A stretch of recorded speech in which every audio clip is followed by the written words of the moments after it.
ఇయాల కేసీఆర్ సార్ మాట్లాడుకుంటా జనాల ఆశల మీద నీళ్లు జల్లిండ్రు. ఏ ఒక్క వర్గానికి న్యాయం జరగలేదు. తెలంగాణ రాష్ట్ర రైతన్నలను పొగుడుకుంటేనే వెనకకెళ్లి వెన్నుపోటు ఓడుస్తున్నది ఈ కాంగ్రెస్ ప్రభుత్వం.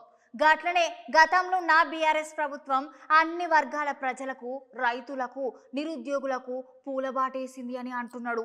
మరిగా కేసీఆర్ సార్ మాటలు ఓ పాన్రి మీరు కూడా వింటారా?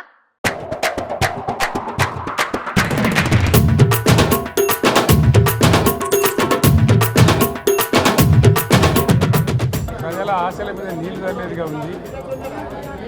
ఏ ఒక్క వర్గానికి కూడా ఒక స్పష్టమైన హామీ లేదు. రాష్ట్ర రైతులను పొగుడుతున్నట్టుగానే పొగుడుతూ వెన్నుపోటు పొడిచింది ఈ ప్రభుత్వం. ఖచ్చితంగా స్పష్టంగా వాళ్ళ వైఖరి చెప్పినారు. గతంలో ఇచ్చిన మాదిరిగా కాకుండా రైతు బంధులో, రైతు భరోసా పేట పథకంలో అనేక ఆంక్షలు పెట్టబోతున్నట్టుగా ప్రత్యక్షంగా చెప్పి రైతులకు ఆల్రెడీ మోసం చేశారు. బడ్జెట్లో వాళ్ళ నైజాం కూడా స్పష్టంగా బయటపడింది. గత ప్రభుత్వం అన్ని రాష్ట్రంలోని అన్ని వర్గాల సంక్షేమాన్ని, వాళ్ళ ఆర్థికాభివృద్ధిని కాంక్షించి అనేక పథకాలు ప్రవేశపెట్టడం జరిగింది. ఒక్క పథకం మీద కూడా ఇప్పుడు స్పష్టత లేదు.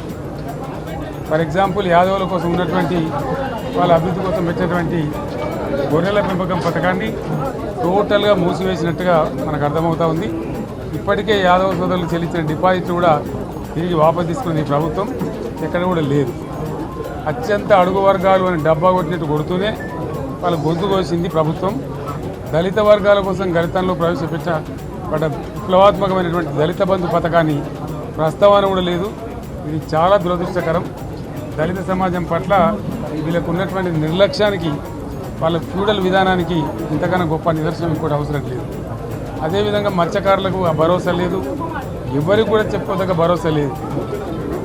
ఇందులో విశేషం హైలైట్ ఏంటంటే, ఆర్థిక మంత్రి ప్రతి మాటను ఒత్తి ఆ డబ్బు వచ్చినప్పుడు అదేందుకు పెద్ద మహాప్రపంచ విజయంలాగా ఒత్తి చెప్పడం తప్ప కొత్తది ఏమీ లేదు. ఒత్తి పలుకులు పలకడం తప్ప కొత్తగా చెప్పింది ఏమీ లేదు. ఒక కొత్త సంక్షేమ పథకం కానీ ఏది కూడా లేదు. మహిళల పట్ల కూడా చాలా స్పష్టంగా చెప్పాల్సిన అవసరం ఉండే. కానీ వాళ్ళు మేము 1,00,000 కోట్లు ఇస్తాం, అన్ని రుణాలు, ఆ రుణాలు వీలేదో ఇస్తున్నట్టుగా అది ఆల్రెడీ ఉన్న స్కీమే, నథింగ్ న్యూ అబౌట్ ఇట్, ఏమి లేదు. వెరసి ఇష్యూ యాజ్ ఏ హోల్. దురదృష్టం ఏంటంటే, చాలా బ్యాడ్ లక్ ఏంటంటే, మేము కూడా ప్రభుత్వం ఏర్పడిన తర్వాత కనీసం ఒక 6 మాసాల సమయం వాళ్ళకి ఇవ్వాలని మేము అనుకున్నాం. నేను కూడా శాసనసభకు పెద్దగా రాలేదు. కానీ ఈరోజు బడ్జెట్ చూస్తే ఏ ఒక్క పాలసీ ఫార్ములేషన్ జరగలేదు.